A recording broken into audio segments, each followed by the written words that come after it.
Praise the lord. ఉదయకాలపు ఆశీర్వాదములు. యెహోవాను స్తుతించుట మంచిది, మహోన్నతుడా నీ నామమును కీర్తించుట మంచిది. ఉదయమున నీ కృపను, ప్రతి రాత్రి నీ విశ్వాస్యతను 10 తంతుల స్వరమండలముతోనూ గంభీర ధ్వని గల సితారతోనూ ప్రచురించుట మంచిది. కీర్తన 92:1-2. ఉదయము పక్షుల కిలకిల రావాలతో స్తుతిస్తాయి. ప్రకృతి పిల్లగాలుల సన్నాయితో దేవుణ్ణి ఆరాధిస్తుంది. జంతువులు ఉదయమునే లేచి దేవునికి సాష్టాంగపడుచున్నవి.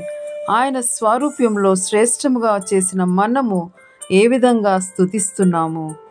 ఇజ్రాయేలీయుల ఉదయకాలమే లేచి మన్నాను ఏరుకునేవారు. ఎవరైతే ఆలస్యంగా లేచారో అవి కరిగిపోయేది. మనం కూడా పరలోక మన్నా కోసం ఉదయాన్నే లేచి శ్రేష్టమైన ఆశీర్వాదాలు పొందుకుందాము. ఉదయమున దేవుని కృపను పొందుకుందాము. ఆమేన్.